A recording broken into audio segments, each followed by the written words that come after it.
The radical power of an ordinary life. What if I told you that one of the most revolutionary acts today is to live an ordinary life? To turn away from our culture's obsession with fame, wealth, and perpetual hustle, to find meaning and contentment not in endless striving, but in cherishing the simplicities that truly nourish us. We're going to explore the intimate story of Ray Harrell, an unassuming man who worked humble jobs like driving a laundry truck. On the surface, his life may have seemed utterly unremarkable, but contained within the cadence of his days was something radically countercultural: the tyranny of perpetual striving.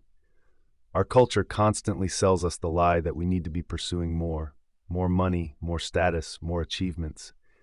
It's an endless treadmill of striving that leaves us perpetually dissatisfied. We're made to feel that an ordinary, simple existence is a moral failing, that if we're not climbing corporate ladders or accumulating trophies, then we're wasting our potential. But this ethos of perpetual ambition is spiritually and psychologically corrosive. The pressure to constantly sacrifice presence for productivity breeds burnout, anxiety, and a fragmented sense of self. It disconnects us from what's truly nourishing: family, community, nature, inner peace. The quiet rebel, in a world that constantly broadcasts, "You're not enough, you need to want more." Ray seemed to embrace a quiet rebellion. He didn't hunger for material riches or chase public acclaim. His treasure was found in the day-to-day tenderness he shared with his wife Grace, their children and grandchildren. Even when thrust into arenas where men often seek glory, like serving in the military or leading the local textile workers' union, Ray's motives were grounded, not in self-promotion, but in protecting what he cherished most. His life force was rooted in quiet strength and profound appreciation for life's simple gifts. Finding freedom in the ordinary, living. An ordinary life is radically countercultural because it frees you from the shackles of perpetual striving and seeking external validation. When your life force isn't fragmented across a million ambitions, you can pour it into savoring the simple acts of everyday life with true depth and presence. Watching a child's expressions of wonder, talking with a longtime neighbor, delighting in a home-cooked meal. These ordinary gifts become inexhaustibly rich when you're free from the mania of constant ambition.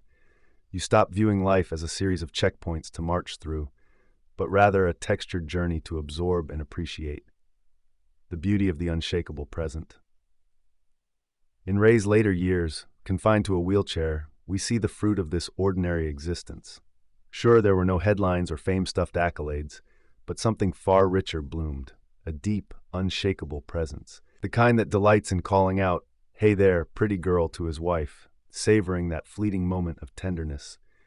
The kind unfazed by circumstances, rather anchored in the eternal eddies of loved ones' faces and voices. Paradoxically, this seeming rebuke of productive activity is what allows you to experience life's richest productivity, being fully immersed in the present moment, realigning with what matters. Our culture's obsession with wealth, power, and status has skewed our values into constant ladders of comparison and acquisition. We've lost touch with what genuinely allows humans to thrive: family, community, nature, presence. Living an ordinary, non-striving existence allows you to realign with these timeless anchors of human strength. It frees you from the psychologically toxic cycle of using achievements as metric sticks for self-worth. When you're not caught in that cycle, you can root your identity in loved ones, growth, service, appreciation. From that grounded place, ambitions can be healthy self-expressions, rather than desperate compulsions to finally feel enough. So in a world that conditions us to hunger for the next pursuit, Ray's life stands as a striking example of another path, one where the most ordinary things, a loving marriage, grandkids, community bonds, add up to something extraordinary. An unshakable rootedness in the eternal nourishment of human connection. A quiet, bona fide resistance to our culture's obsession with praise and possessions. It's a reminder that ambition is arbitrary, but quality of presence is nourishment itself. May we all have the courage to be revolutionaries by simply savoring this life's beautiful ordinary gifts.